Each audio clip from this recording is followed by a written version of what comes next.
कैसे हो दोस्तों? उम्मीद है आप सभी अच्छे होंगे। आइए जानते हैं उत्तर प्रदेश की ताजा और बड़ी खबरें सिर्फ 10 मिनट में। इससे पहले आप ये वीडियो कहां से देख रहे हैं, हमें कमेंट करके जरूर बताइए। उत्तर प्रदेश सरकार ने 6 नई आधुनिक फॉरेंसिक लैब खोलने का ऐलान किया है। सभी 75 जिलों में मोबाइल फॉरेंसिक यूनिट और साइबर हेल्प डेस्क शुरू किए गए हैं ताकि अपराधियों को जल्द पकड़कर न्याय दिलाया जा सके।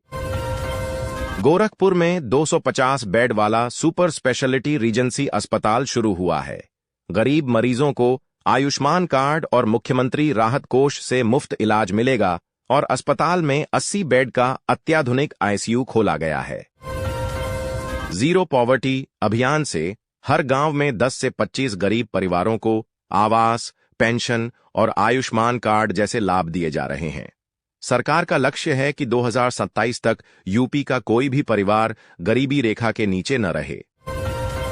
उत्तर प्रदेश ग्रामीण बैंक की स्थापना से ग्रामीण इलाकों में बैंकिंग सुविधाएं आसान हो गई हैं।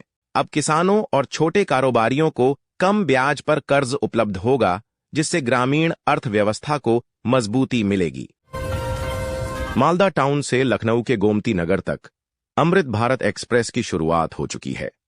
यह ट्रेन तेज, आरामदायक और सस्ती यात्रा उपलब्ध कराएगी और यात्रियों की सुविधा में बड़ा बदलाव लाएगी।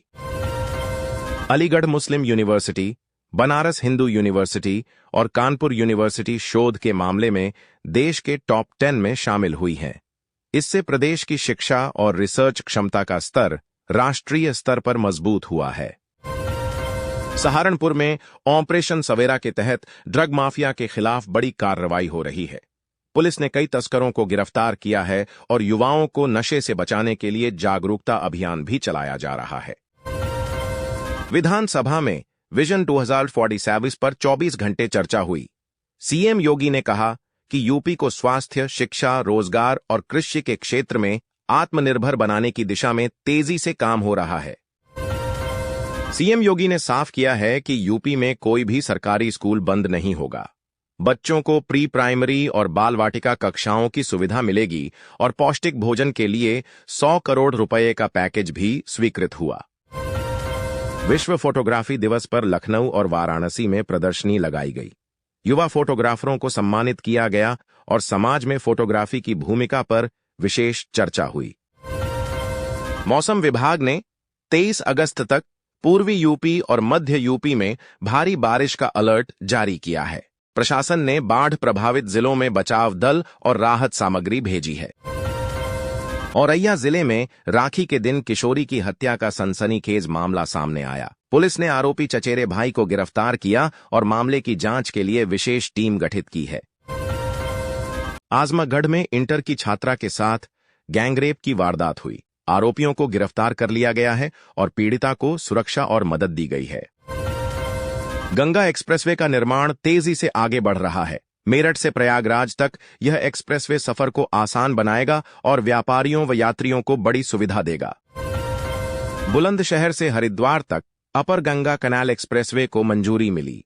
इसके बनने से यूपी और उत्तराखंड के बीच संपर्क और व्यापार में तेजी आएगी। फरीदाबाद नोएडा गाजियाबाद एक्सप्रेसवे का यूपी हिस्सा इस साल शुरू होने वाला है।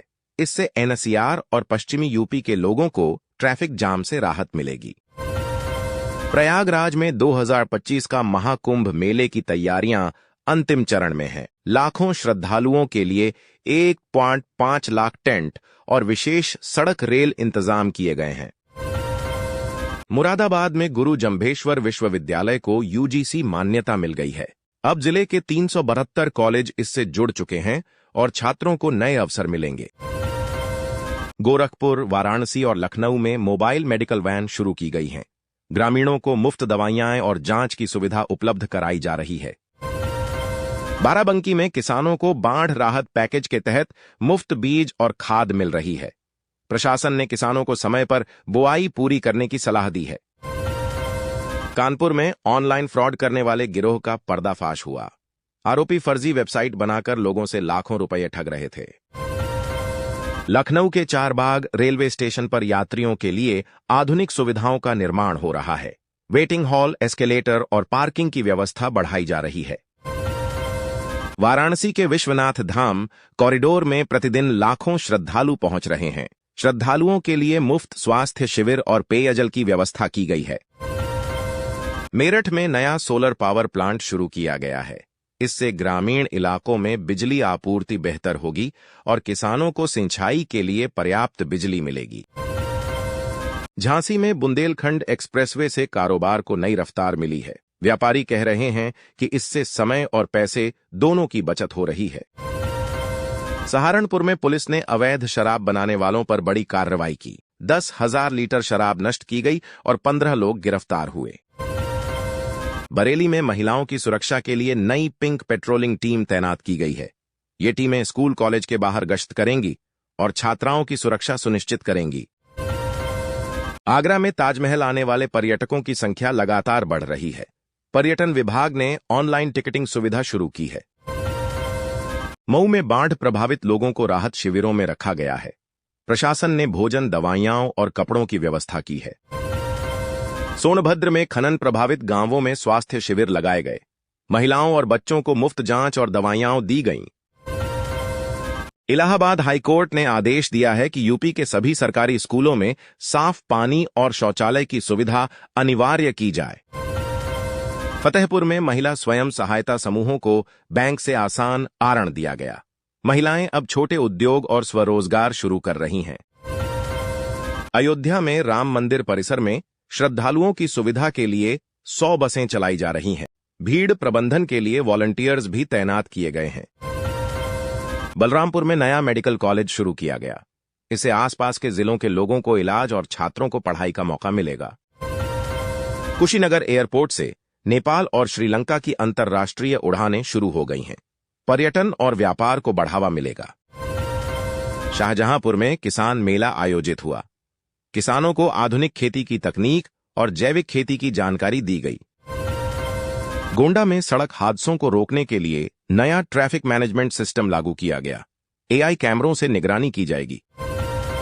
सीतापुर में बेटी बचाओ बेटी पढ़ाओ अभियान के तहत लड़कियों को मुफ्त साइकिल और किताबें दी गईं। चित्रकूट में पर्यटन को बढ़ावा देने के लिए रामघाट और गुप्त गोदावरी क्षेत्रों में नई सुविधाएं बनाई जा रही हैं।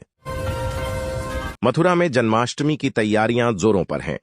पूरा शहर लाइटों से सजाया गया है और हजारों पुलिसकर्मी सुरक्षा में तैनात हैं। लखीमपुर खीरी में गन्ना किसानों का बकाया चुकाने के लिए मिलों पर दबाव डाला जा रहा है। भुगतान न करने वाली मिलों पर कार्रवाई की जा रही है। बस्ती में डिजिटल ग्राम योजना शुरू हुई। हर गांव में मुफ्त वाईफाई और कॉमन सर्विस सेंटर खोले जा रहे हैं।